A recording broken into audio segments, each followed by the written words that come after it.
జ్యోతిష్య శాస్త్రం ప్రకారం ఈ డిసెంబర్ 10వ తేదీ మంగళవారం రోజున మేషరాశి వారు ఎటువంటి శుభ అశుభ ఫలితాలను పొందుతారో తెలుసుకోవాలంటే ఈ వీడియోని స్కిప్ చేయకుండా పూర్తిగా చూడండి. అలాగే తప్పకుండా మా ఛానల్ని సబ్స్క్రైబ్ చేసుకోండి. ఈ డిసెంబర్ 10వ తేదీ మంగళవారం రోజు మేషరాశి వారు బాగా విసుక్కుంటారు. ఎందుకంటే ఇవాళ మీ పనులన్నీ నిదానంగా జరిగే ఆస్కారం ఉంది. కాబట్టి దీనికి ప్రధాన కారణం గోచార మార్పులే అని ఘంటాపథంగా చెప్పవచ్చు. పనులు నిదానంగా జరగడం వలన పదే పదే చిరాకుకు గురవుతారు. ఏది ఏమైనా ఈ రోజంతా మీకు ఓపిక అనేది చాలా అవసరం అవుతుంది. అంతేకాదు ఈ రోజున మీరు అధికంగా శ్రమ పడాల్సి వస్తుంది.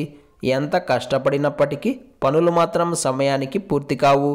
దీనివలన ఫలితాలన్నీ అంతంత మాత్రంగానే ఉంటాయి. మాట తీరు కూడా మారుతుంది. మాట మాట్లాడే విషయంలో ఈరోజు మీరు ఖచ్చితంగా జాగ్రత్తలు పాటించుకోవాలి.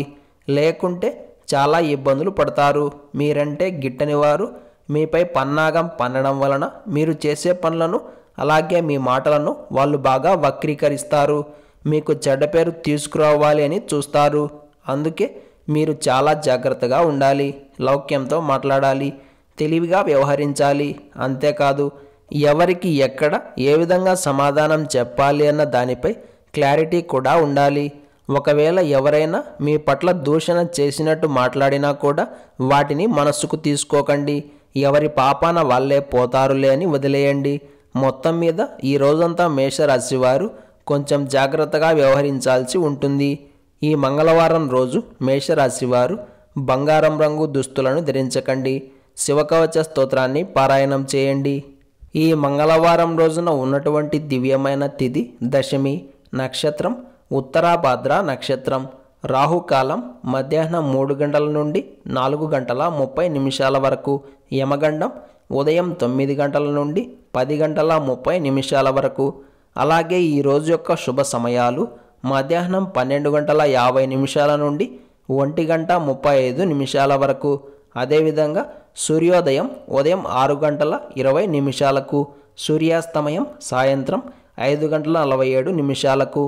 ఈ రోజు యొక్క పంచాంగం ప్రకారం ఫిర్యాదులు చేయడానికి, వివాదాస్పదమైన అంశాల పట్ల దృష్టి పెట్టడానికి, శత్రువులను ఎదిరించడానికి, ఆపరేషన్లు చేయించుకోవడానికి మరియు రోజువారీ కార్యక్రమాలకు ఈ రోజున ఉన్నటువంటి కాలం చక్కగా అనుకూలిస్తుంది. ఈ మంగళవారం రోజు అన్ని పనులు సకాలంలో కావడానికి మరియు విజయాన్ని సాధించడానికి దుర్గా అమ్మవారి ఆలయానికి వెళ్ళి అమ్మవారికి కుంకుమార్చన చేసి తీర్థ ప్రసాదాలను స్వీకరించాలి. ఇలా చేసి గనుక దినచర్యను ప్రారంభం చేస్తే రోజంతా శుభం కలుగుతుంది.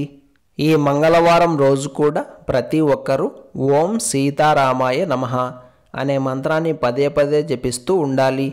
ఏ పని చేయాలన్నా సరే మీకు భయం కలుగుతోందా? ధైర్యంగా ముందడుగు వేయలేకపోతున్నారా? అయితే ఈరోజు సాయంత్రం శ్రీ ఆంజనేయ స్వామివారిని ఆరాధన చేసి బజరంగబలి స్తోత్రాన్ని పారాయణం చేయండి. ఇలా చేస్తే చిన్నపిల్లలకు ఉండే బాలారిష్ట దోషాలు కూడా తొలగిపోతాయి. అలాగే నిద్రపోతూ ఉన్నప్పుడు ఎవరో మీదకు వచ్చి కూర్చున్నట్లుగా అనిపిస్తోందా? లేకపోతే మీ పక్కనే ఎవరో నడుస్తున్నారో అనిపిస్తోందా? మీ ఇంట్లో కానీ మీ శరీరంలో కానీ నెగిటివ్ ఎనర్జీ ఉందా? అయితే హనుమాన్ చాలీసాలో ఈ లైన్ని ప్రతిరోజు 108 సార్లు తక్కువ కాకుండా చెప్పుకుంటూ ఉండండి. ఇది హనుమాన్ చాలీసాలో 24వ లైన్. భూత పిశాచ నికట నహి ఆవై మహావీర జబు నామ సునావై. విభూతిని చేతిలో పట్టుకొని ఈ లైన్ని 108 సార్లు జపం చేసి ఆ తరువాత నుదిటిన ధరిస్తే వేగవంతమైన ఫలితాలను పొందుతారు. ఈ పరిహారం మీకోసం చేసుకోవచ్చు. అలాగే పక్క వాళ్ళ కోసం కూడా చేయవచ్చు. ఇంతటి విలువైన సమాచారాన్ని ప్రతిరోజు తెలుసుకోవాలంటే వెంటనే మా ఛానల్ని సబ్స్క్రైబ్ చేసుకోండి.